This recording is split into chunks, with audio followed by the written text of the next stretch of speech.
Marcato dice che il congresso è uno scontro tra bande, la dirigenza sarebbe da azzerare, sono state comunque notificate le espulsioni, abbiamo sentito anche Fabrizio Boron che dice di essere stato fucilato in piazza. Marcato, lei da che parte sta in mezzo a tutta questa faccenda? Che cosa pensa di quello che sta realmente succedendo all'interno della Lega? Io sto dalla parte dei militanti, prima cosa, e non dalla parte di chi vuole il potere ad ogni costo. Io speravo, immaginavo che saremmo arrivati al congresso regionale della Liga tanto atteso, che io ho richiesto e sono riuscito ad ottenere, però speravo ci arrivassimo davvero con più serenità e anche con più serietà. E invece vedo che il percorso di avvicinamento è lastricato di iniziative che francamente sono incomprensibili. Prima regolamenti farlocchi messi là ad arte per indebolire una parte piuttosto che un'altra. Poi il massacro mediatico dei consiglieri regionali che non avrebbero versato, invece poi si viene a scoprire che è un errore della segreteria regionale. E adesso le espulsioni di delegati, militanti delegati, con delle motivazioni che possono valere per almeno altri 50, 60, 70 delegati, quindi anche qua. Certo. E tutto prima di un congresso che dovrebbe essere il momento più alto di democrazia di un partito.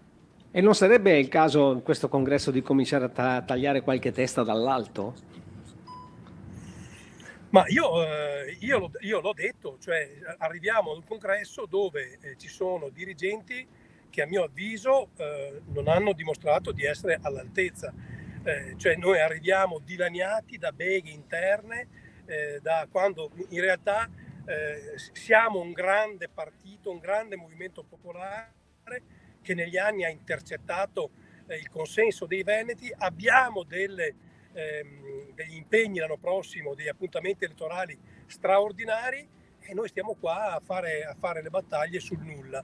Ecco, prima di parlare di chi gestirà il potere, dovremmo dire che Lega vogliamo, che Veneto vogliamo, che cosa pensiamo dell'economia, del welfare, della sanità, dell'innovazione, dell'università, della sicurezza, dell'immigrazione. Dovremmo parlare di questo, di temi, di valori. Invece parliamo di tutt'altro. Io francamente lo Perché la trovo dirigenza non è incomprensibile. all'altezza. Allora, questo è il Beh, punto. Ha sicuramente cambiata la c'è una dirigenza. responsabilità. Cioè, insomma, io non ho mica governato il partito negli ultimi anni. Evidentemente c'è Lei una lo farebbe il responsabilità di chi dirigente il ad alto partito non livello governa. della Lega? Se le chiedessero di fare il segretario, lo farebbe? Di fare segretario in Veneto? Sì, di fare segretario federale lascio il compito volentieri a Matteo Salvini, perché per fare il segretario federale ci vuole passione, testa e gambe. È un lavoro ingrato, si E macinano felpe, migliaia e migliaia di chilometri. Io non ne certo. vedo molti in grado di sostituire Salvini oggi. Ho capito. Comunque è molto chiaro. Grazie davvero a Roberto Marcato, assessore regionale della Lega. Buon viaggio a questo punto e buon lavoro. A Grazie, presto. grazie a voi, grazie.